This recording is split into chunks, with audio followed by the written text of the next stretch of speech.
Now we'll be moving towards our today's last topic. For this, I would like to introduce the final distinguished speaker of the day, Professor Farida Ahmad ma'am from Department of Pharmacology, JN Medical College, who has been excelling in teaching and research for more than 25 years. Ma'am will enlighten us on the topic clinical trial in a special population, emphasis on pediatrics and geriatrics. A very good afternoon to all the participants here.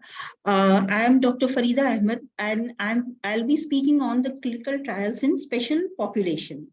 Now, we have had a hectic day, and I'll say not only a hectic day, but yes, since yesterday we have been discussing about the various aspects of the clinical trials. We have seen the different guidelines and how to design the protocols for the various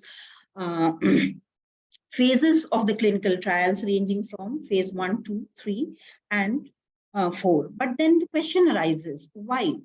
What is the need to have clinical trials in special population? Okay, so for that, we need to understand first that what are the different types of special population. Okay, so we all know that women, particularly the pregnant and the lactating women, they form a special category. Not only this, the extremes of ages represented by the geriatric and the pediatric population have got different pharmacokinetic abilities to metabolize the drugs.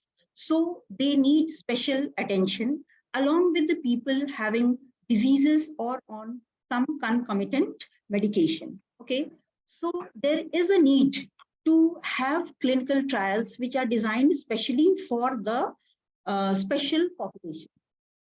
Now, when we talk of the special population, as I was saying just now, that women, they form a special group, a group which requires special attention.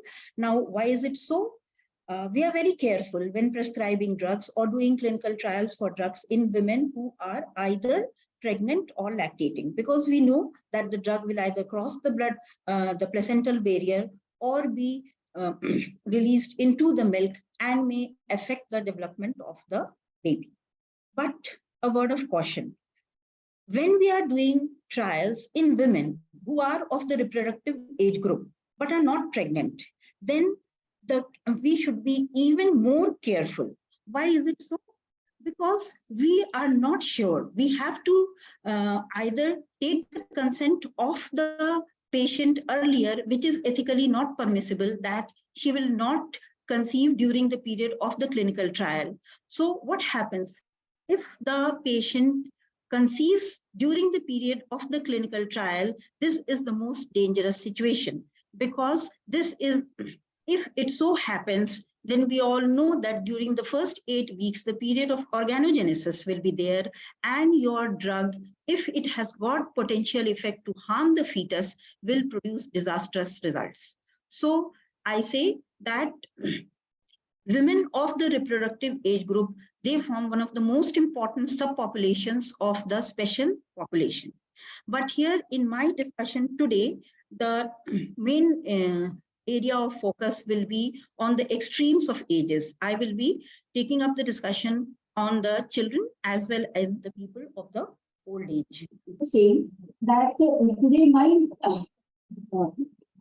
talk will focus mainly upon the two age groups, that is the extremes of age group, the child and the old age. Because as we all know, that in the extremes of age, there are many pharmacokinetic differences in the handling of the drug, the metabolism of the drug, that differs in the child, in the adult, and in the old age. In the child, due to immaturity of the microsomal enzyme systems and the lesser functioning of the kidney, the low GFR, the metabolism of the drugs and excretion of the drugs is much slower as compared to the adult population, whereas the reverse happens in the old age. So my discussion will be focused mainly on the clinical trial being carried out in these two extremes of age group, that is the child and the geriatric age group. And as I was saying, this is important because we all know that if you want to purchase a dress, you know that one size will not fit the entire population. So same is the theory over here. One set of rules, one set of guidelines which are laid down for the adult population will not be sufficient to deal with the different categories of subpopulations which we encounter, like the pregnant and the lactating women, the diseased persons, the persons having concomitant therapies, or the geriatric and pediatric population. And one more thing before proceeding, we also have a subset among these populations, that is the vulnerable population. Now, vulnerable, the word vulnerable is derived from the word vulner, which means to harm. Okay, so such people who are not in a position to give, take decisions on their own, to give their own permission, okay, they are termed as the vulnerable population in terms of clinical trial. So who could be the people in this population? We've got many people from the socially or economically disadvantaged group. They are poor people living in slums who are usually hired by the companies, the pharmaceutical companies. They do not explain the entire effects of the drug and the procedures which are to be followed. And these people, they are in need of money, and they usually, this is the pressure upon them. Okay, this is the pressure which hampers their voluntariness. They are, because of the economic burden upon them, they agree to be a part of the clinical trial. So this is an example of vulnerable population. Or say you have got a person who is mentally challenged. The person is not able to take decisions about himself or herself, and such a person is included in a clinical trial, then how justice can be done? So such a set is again an example of vulnerable population. And you may also have, suppose you have got prisoners. So prisoners, they also don't have the capacity to take independent decisions, and many times they have been used in clinical trials. So such now the rules are very strict. The NDCT guidelines, they have framed particular rules for carrying out clinical trial in vulnerable population also. Okay, so keeping all this in mind, let us see that what are the new guidelines about the clinical trials to be carried out in special population. So the NDCT guidelines 2018, it states very clearly that if information which supports the use of drug in any special population, be it children, pregnant women, nursing women, elderly patients, or patients with renal or other organ system failures, okay, if the information supporting the use of the drug in the special population is relevant to the clinical profile of the drug, if this system is relevant to the clinical profile of the drug and its future usage pattern, then only clinical trial of these drugs should be done in the special population. Okay, if it is relevant to the clinical profile of the drug and if its use is anticipated in the future and the information required is essential for its anticipated use, then only clinical trials for these drugs are done in special population. Now, these clinical trials in special populations, of course, as you all know, this has been discussed previously also, that have to be carried out under the DCP guidelines. So, I will not go into the details. This has been discussed in detail previously also. But we all know that here the main aim, the DCP guidelines will provide all the rules and regulations, the guidelines, right from the design, conduct, performance, and monitoring of the trial to the analysis and reporting of the data of the clinical trial. The main aim being that the rights, the well-being, and the confidentiality of the trial subjects are to be protected. That is the main aim of the, that we can say that is the main provision or the main theme of the DCP guidelines, that the trial subjects, they have to be respected, their integrity, their confidentiality and well-being has to be protected. In no way, I repeat, that research on man or for the sake of interest of science and society, we can harm the trial participants. The data generated from the clinical trials, of course, they should be credible and accurate. The data, they will be credible and accurate. They should be scientifically sound, but remember, they should also be ethically sound, meaning thereby these guidelines provide the entire framework so that sound scientific data can be generated without violating the ethics, with keeping in mind and the top priority is the well-being, the integrity, the confidentiality of the trial participant.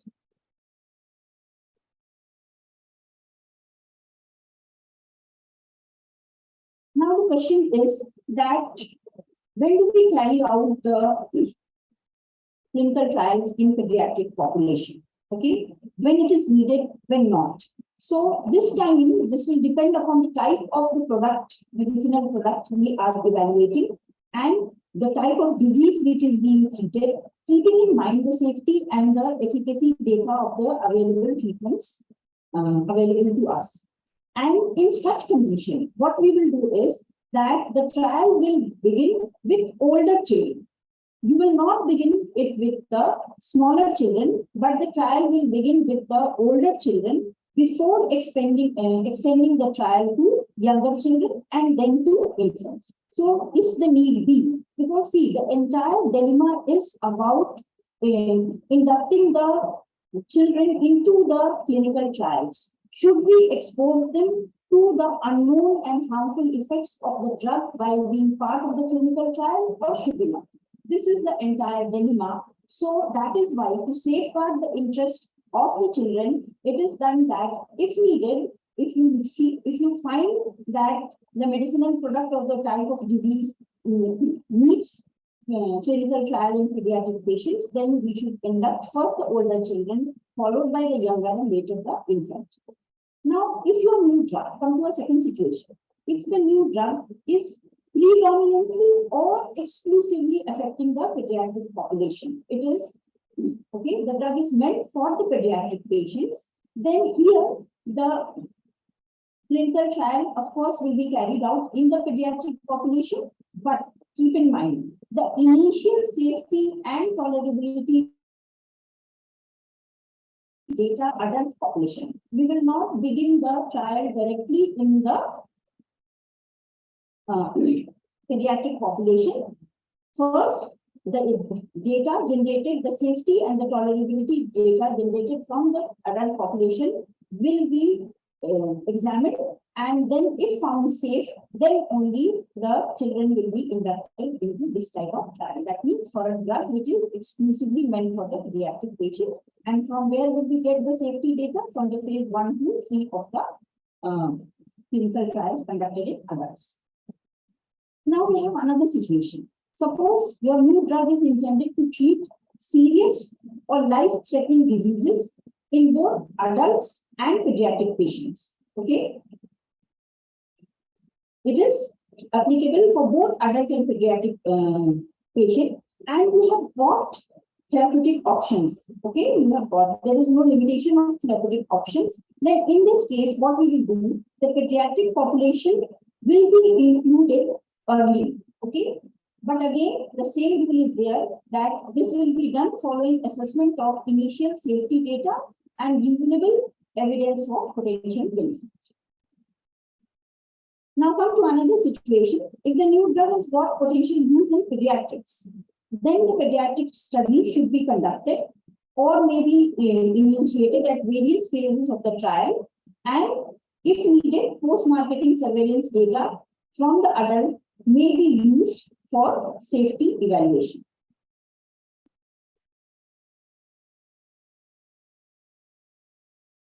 So, if we have a look at the pediatric studies, what we find is that what they will include, the pediatric studies, they will include clinical trials, But keep in mind, clinical trials alone will not suffice.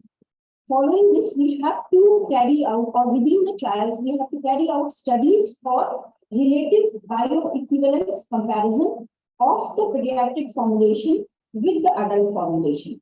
This has happened in the past many times because if we could just recall, about in the 1960s, the pediatric population was treated as therapeutic orphans or pharmacotherapeutic orphans because drugs were not being designed particularly for the pediatric formulations, and it was just considered that the children are small adults. But we actually know this is simply in no way possible. Children are not small adults.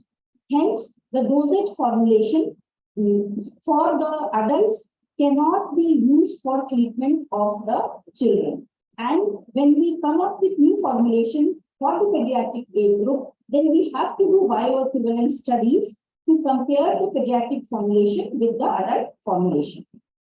Secondly, we know the pharmacokinetics of drugs within the pediatric age group. This varies significantly. I am saying within the pediatric age group because I will be talking later on. Pediatric age group is not a homogeneous population. It is a heterogeneous population comprising of children right from preterm newborns to, you can say, pubertal children, or even sometimes adolescents in certain countries, they are taken into this group only.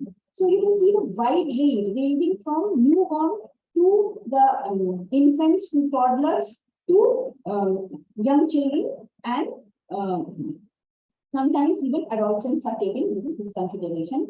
And the pharmacokinetics of the drug will vary significantly across such age group due to differences in the functions of the liver microsomal enzymes, hepatic microsomal enzyme system, due to differences in the renal functions, and also differences in the other pharmacokinetic parameters like absorption, distribution, and metabolism of the drugs. So definitive pharmacokinetic studies are a must.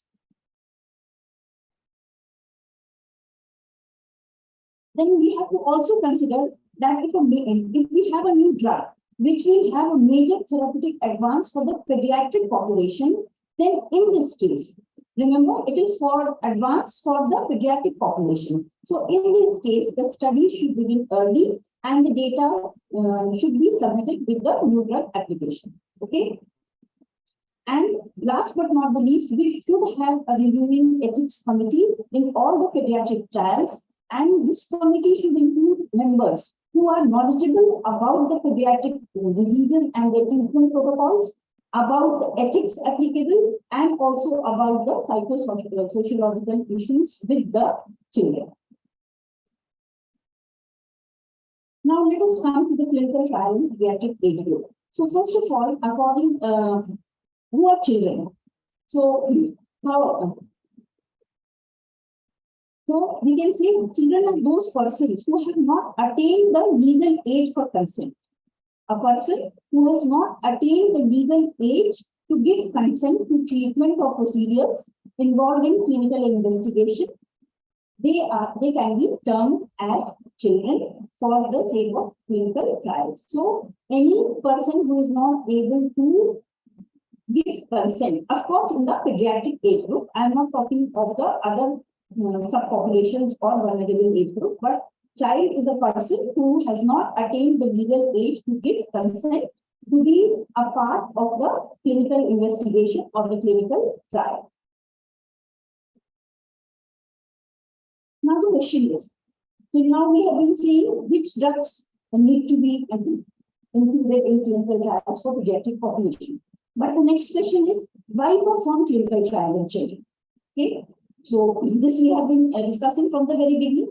So again, I repeat, children are unique. Okay, children are unique. They have got different developmental age groups and different psychosociological differences, which are very distinct from the adult population.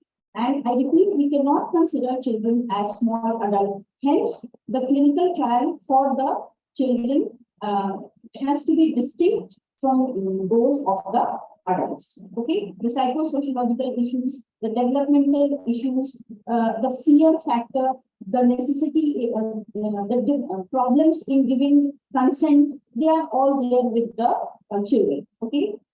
But the thing is that the clinical trials, they will provide reliable evidence for the treatment effects under controlled testing of interventions.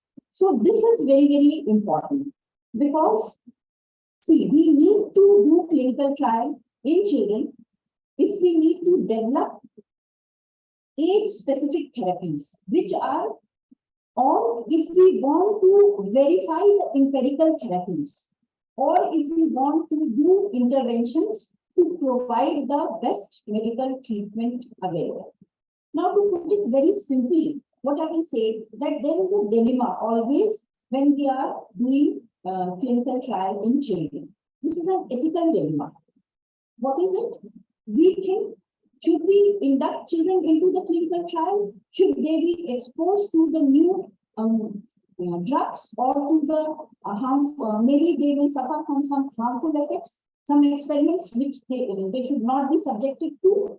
But the second thing is, if the clinical trials in the children who are so different from the others is not done, then how can we design drugs? How can we design therapies for the children to improve their healthcare approach? So this dilemma has to be overcome, and we have to do pediatric clinical trials to provide the best medical treatment to the children. Just look back in 1960s, the vaccine for polio was not available. Clinical trials were done and they were translated into practice, and now we know polio is eradicated.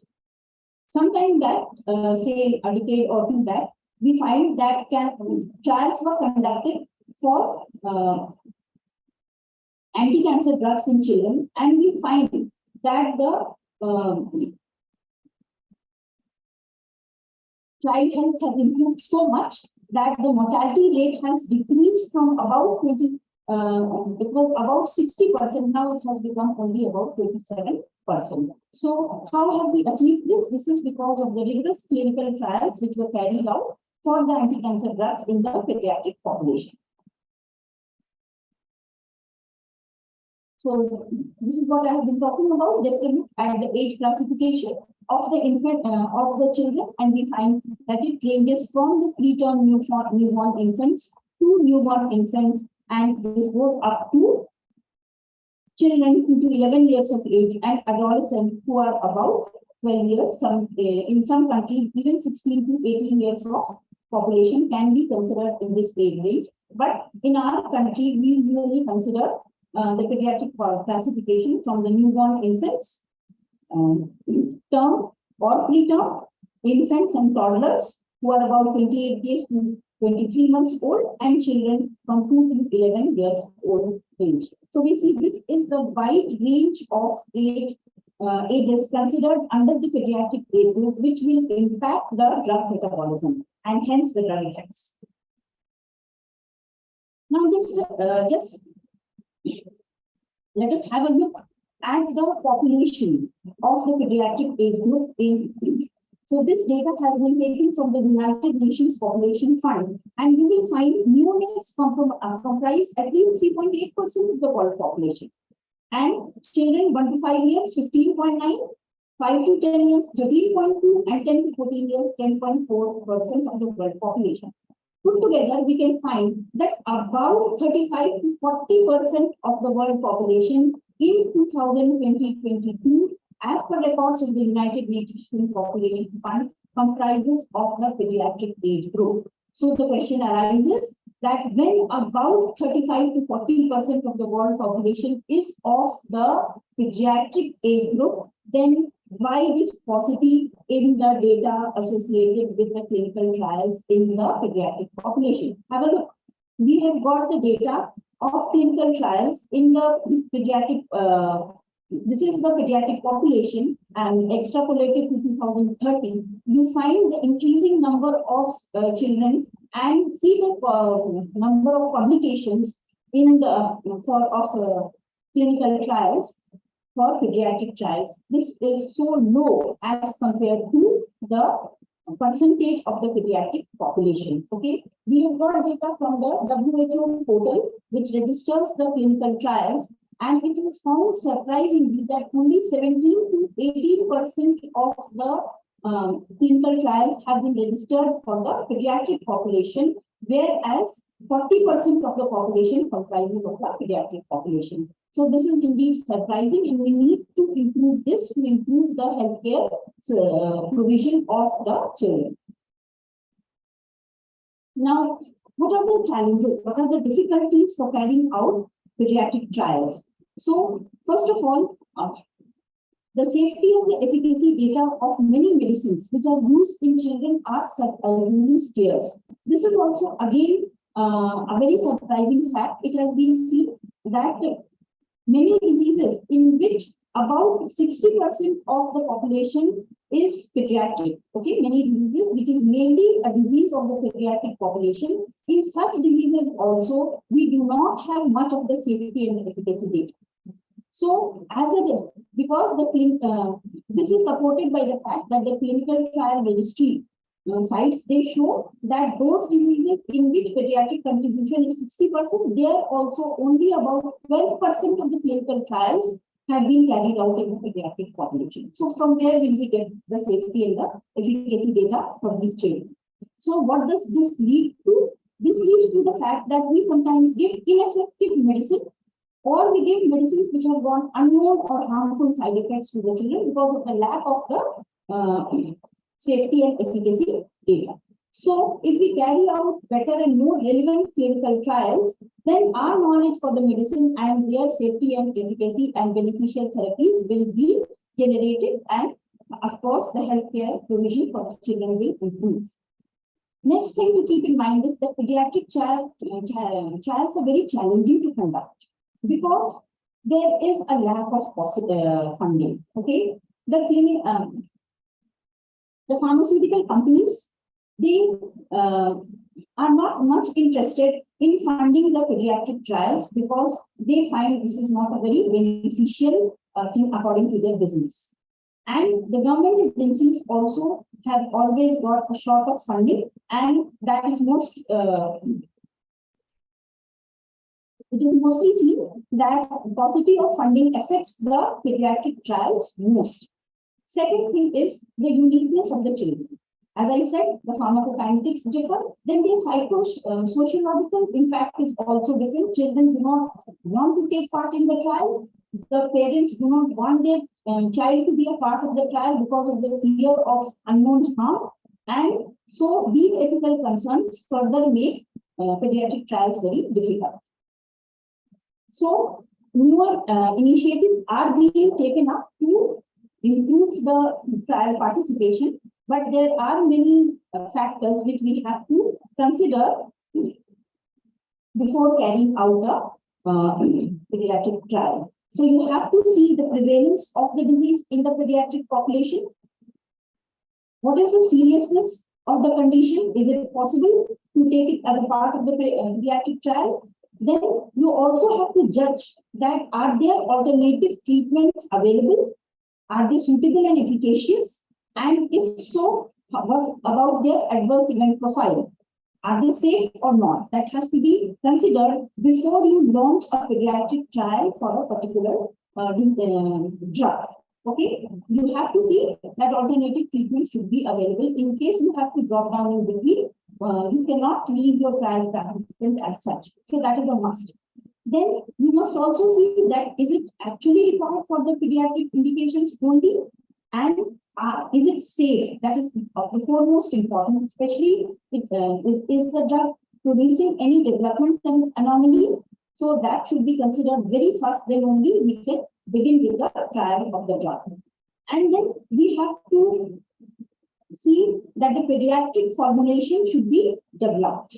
Okay, because as I repeat again and again, the formulation used for the adult cannot be used for the pediatrics. And I'm very sorry to say, many times even doctors prescribe, they say break down the tablet and give it to the child, break it into 1/4 and give it to a small child. No, we cannot do that. Okay, so you have to check out for the pediatric formulation development, and also you have to check out the pediatric endpoints. Now, as I have been repeating, we have to balance the potential benefits of research for the child and the society against the risk and the harm. This is the most important ethical concern. Should we expose the child to the new drug, to the harms of the new experimentation? Is it worth doing it? Will it be beneficial for the child or not? That has to be worked out very first, the benefit versus the risk ratio.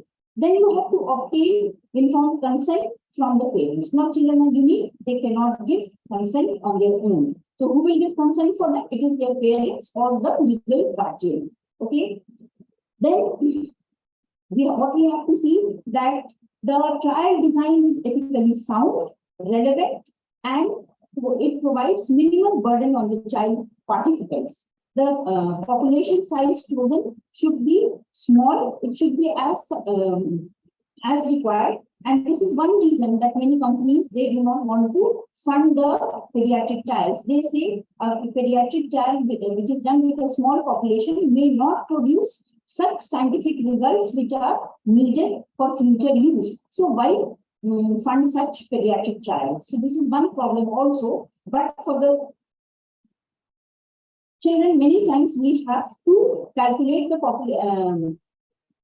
population size, but practically you cannot take the same sample size, so you have to extrapolate the results. Okay, and then you have to have appropriate comparators such as placebo or standard care. One more point to keep in mind is that the child cannot give consent. So as I said, who will give the consent? Either the parent or the legally authorized representative. If a child is of 7 to 18 years of age, then assent can be taken.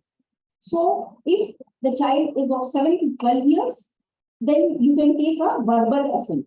But after 12 years of age, even written assent from the child can be taken. And if particular institutional permissions are also required and should be entered on the consent sheet. Then a parent or a legally appointed guardian may be allowed to be present during the trial, okay, to see that the privacy of the participant is not being compromised. But this should also it should also be seen that the presence of the parent or the guardian, it does not violate the privacy of the other participants. Okay, that should also be taken into consideration. And if the parent or the child guardian decides that he does not want his child to continue in the pediatric trial, then they have got the right to withdraw the child from the trial. This is according to the International Ethical Guidelines for Health-Related Research for Humans.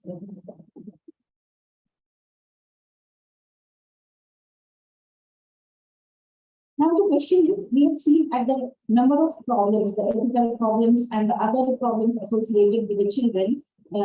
So how do we overcome them?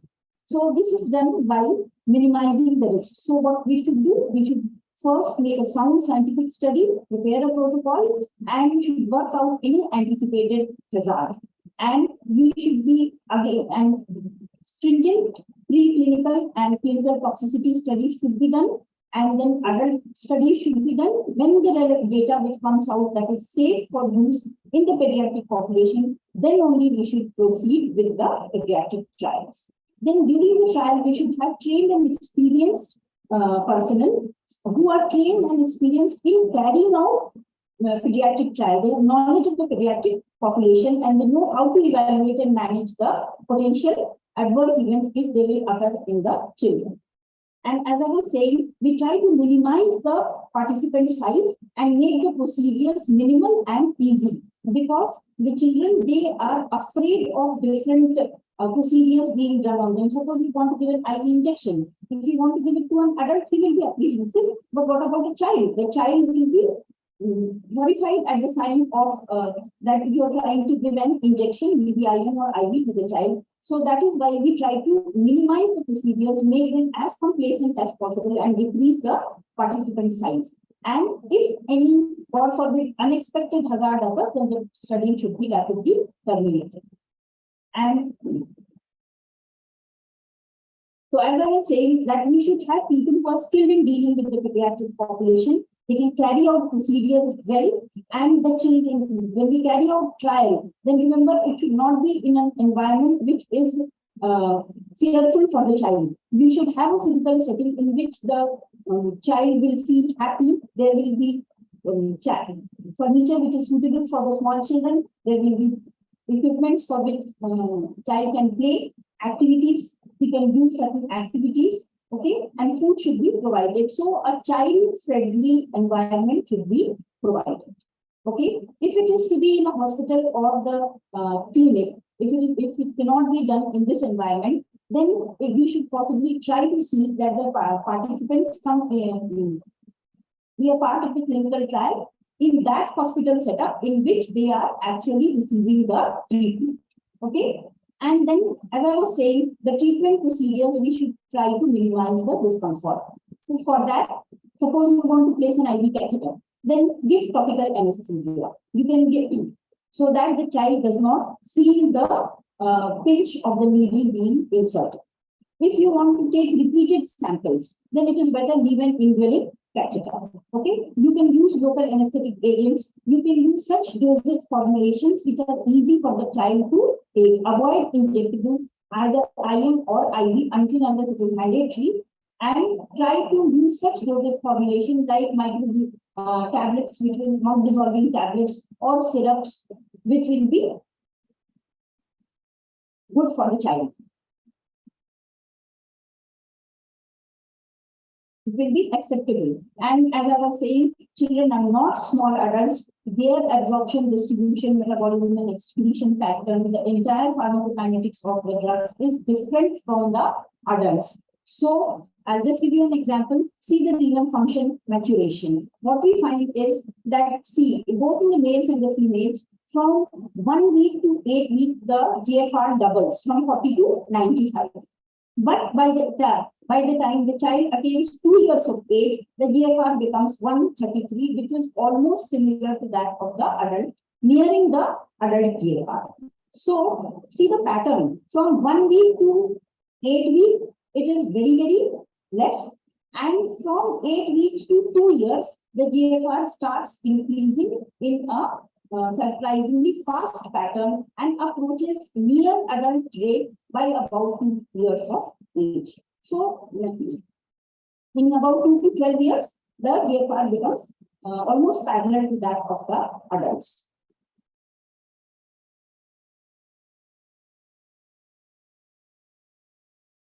Let's have a look at the hepatic metabolism. The microsomal enzyme system in the liver is underdeveloped at the time of birth of the baby. It starts maturing, and maturation takes about 12 weeks time. Okay, and the CYP450 expression we find is especially low in the fetal tissue. But as the child grows, the system matures, and this maturation is also influenced by the diet and the exposure to environmental factors.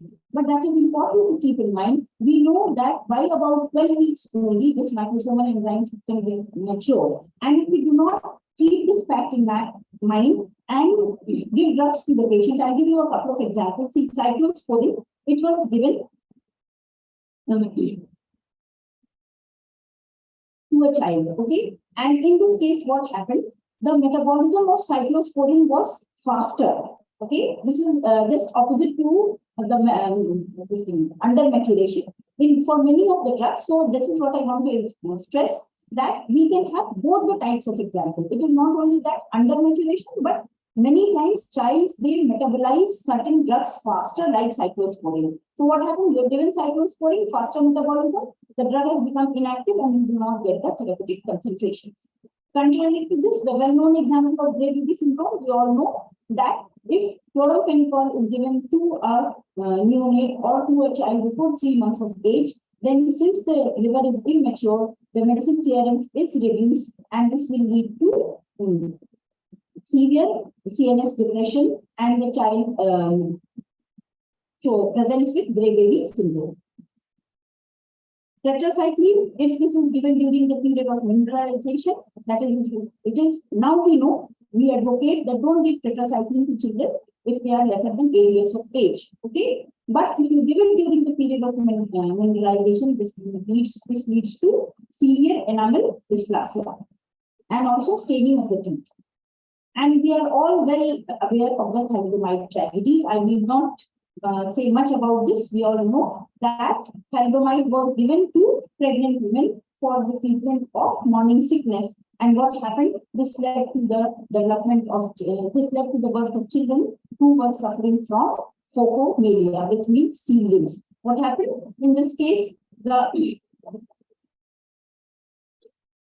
was shortening and missing of the arms, which were attached directly to the shoulders. Okay. And not only the extremities were shortened, the distal ends were attached directly either to the hip or to the shoulder joint. But these children presented with abnormalities with the eyes, heart, tinnitus, kidneys, and CNS, and they could not survive. And the tragedy was so large, about 10,000 children of such kind were born. And this made it actually to a great alarm in the medical society. Pharmacovigilance programs started from then on, and now also the need for pediatric clinical trials was felt to a large extent after this tragedy. What a price the mankind had to pay.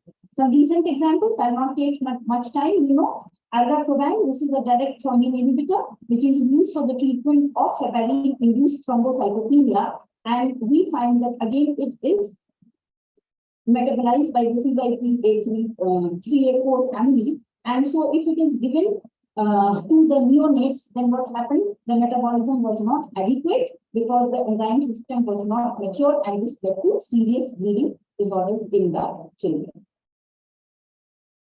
Another very typical example is of linezolid. You see the if you look at the kinetics of linezolid, you will find that from the neonate period to about 11 years of age, okay, you will find there is not much difference in the clearance.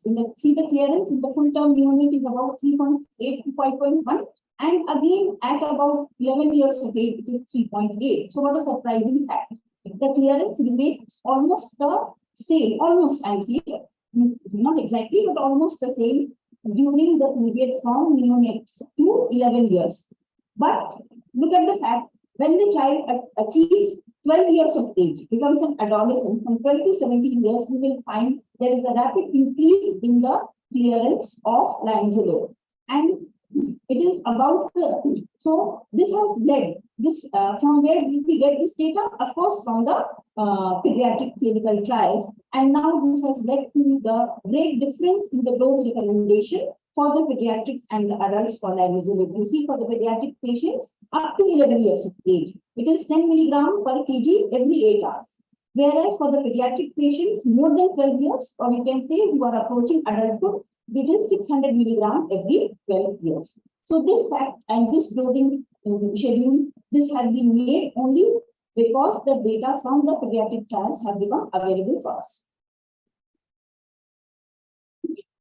So to summarize, these are some of the challenges which we face during the clinical trials. We have to be careful about the drug formulation. We have to see that toxicity tests have been carried out. The trial design should include only a small population, as I have been repeating again and again. And we cannot, we have to use only validated data. Then the regulatory processes, though they may be time consuming, should be stringent because the population is heterogeneous. The pediatric population, keep in mind, it is heterogeneous. We have got differences in pharmacokinetics. We have to keep ethical issues in our mind, and also we have to plan strategies so that the patient enrollment and retention, not only not only enrollment of the patient will be there, but you have to see that the patient is retained throughout the trial. So you have to adopt such strategies like small population. You have to give the patient a very homely feeling. You can call in patients' families so that distrust towards the trials is eliminated, okay, and the withdrawal rate from the trial decreases. So this we have to keep in mind. These are the challenges we need to keep in mind while we are carrying out trials in pediatric population. Now, a few words about the trials in the geriatric population. There is much has been said about the pediatric population, but actually the geriatric population comprises only of older adults. Actually, the geriatric group has been divided into young olds, old olds, and older olds. So people from 65 to 75 years or 74 years of age, they are taken as younger elderly population. From 74 to 84 years of 75 to 84 years of age, they are taken as the older, and from 85 to 85 above, they are the older population. For practical purposes, what we do is that we consider in countries like India, we say 65 years and above, they are the geriatric population. And for practical purposes, any person 65 to 70 years of age will be included in the geriatric population. Okay. Now the question is that why to have a special clinical trial, special clinical trials for the geriatric population? So again, the answer lies in the aging body. Okay. So mainly the geriatric people, they are involved in the phase 3 trials, sometimes even in the phase 2, they may be involved. And what we see is that when you need to do it, we will include the geriatric patient in phase 3 trials only, and sometimes even in the phase 2, only if the geriatric population is in meaningful numbers and the disease intended to be treated is characteristically a disease of aging, say osteoarthritis. So if it is a disease of the aging, naturally the clinical trial should be carried in this population, in the aged population. And then you should also see that, okay, you have planned a trial, but your population to be treated should include a substantial number of geriatric patients. If in your trial, geriatric patients, a substantial number is not there, then what is the purpose of carrying out this specialized geriatric trial? Then sometimes we have got a reason to see that we expect that these conditions are common in the elderly, and it is not particularly a disease of the elderly, but these diseases are seen commonly in the elderly also. So there also, say suppose diabetes, not a disease exactly of the elderly, but it is very commonly seen in the elderly population also. Like say hypertension, or we can say depression, or these diseases, they are amnesia, dementia, Alzheimer's disease. So these are commonly, not Alzheimer's, but dementia, depression and dementia. These are commonly seen in the geriatric population also. So if we have a drug which will be affecting this condition, then we should carry out a trial in the geriatric population particularly. Okay. And if you've got a new drug which will alter the geriatric patient's response with regard to safety and efficacy as compared to the non-geriatric or the adult population, then again it becomes a must to carry out geriatric trials. Now, I have a say what is the need? Why do we need to carry out specific trials in geriatric population? Because we find that the body physiology, physiological function declines with age. Have a look at the renal function. It declines, and with age, the GFR declines. It starts declining from 50 years of age. By 65, the decline is significant. So what will happen? The clearance of the drug will be decreased, and there will be higher systemic exposure to the drugs. Okay. Then the gut motility, the absorption of the drug, the liver functions, they decline. So again, the drug concentrations can increase within the system, and they may be harmful for the patient. The cell-mediated immunity. This has been found to be particular.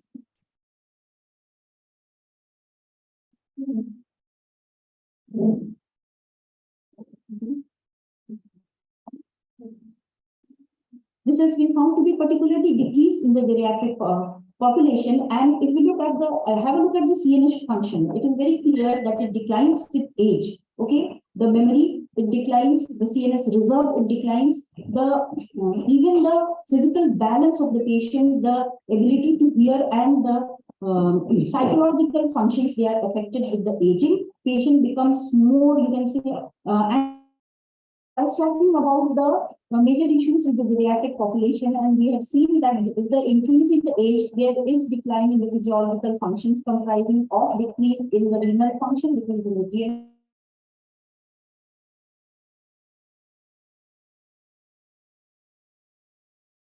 Saying that due to the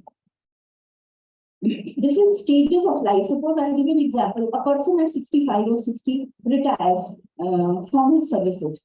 So now, because of the retirement, his physical activities, they also decrease, and comes in the component of depression. And I myself have carried out studies, and there was a surprising fact which came out that it is the males in this age group who are more depressed as compared to the females. And this could be very worked out, because you see, males after retirement, they will have to find alternate sources of engagement. They do not have much engagement at home, whereas the females of this age group, they are always occupied with their families. So the component of depression is more with the geriatric population. This was some finding which is different from my talk now, but keep in mind such problems come up with the geriatric population, and so the geriatric trials intends to target these.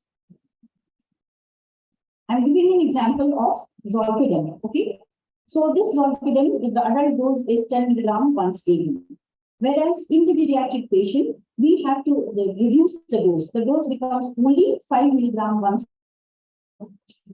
I was talking about the challenges which we face while doing research or carrying out clinical trials in the geriatric population.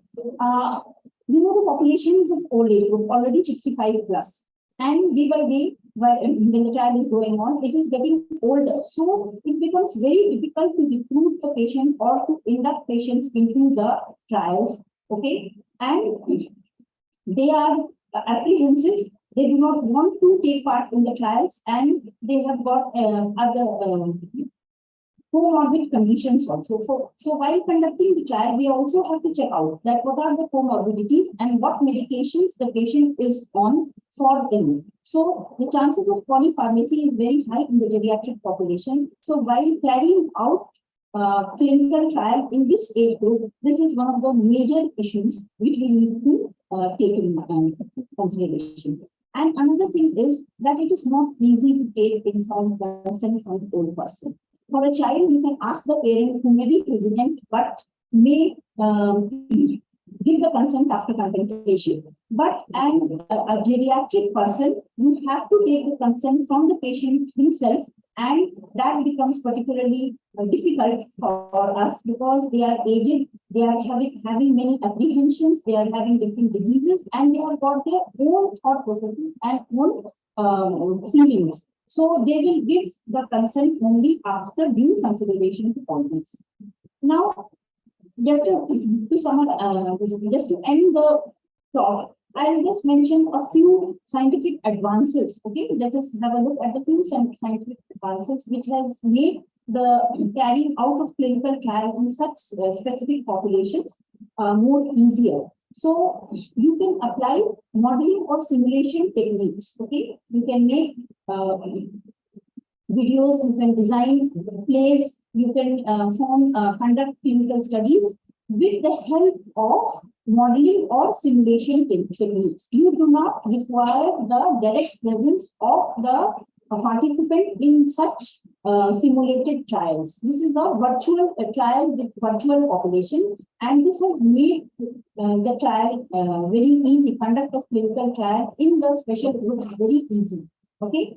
Another advancement which has come up is that we can use newer techniques of sampling. Okay. One such example I will be giving you is the collection of dry blood spots. So instead of taking out the blood sample directly from the vein of the patient, which can be particularly difficult in the geriatric population with fragile wings and also in the pediatric population. The child, it is very difficult to locate the veins in the child, and the child will never want. The child is very apprehensive, cries a lot while taking samples, blood samples. So we can use dried blood spots instead of taking repeated blood samples from the patients in such age groups, which will facilitate the process of the clinical trial further. Okay, so these are some of the new techniques. Actually, this is a whole point of discussion in itself.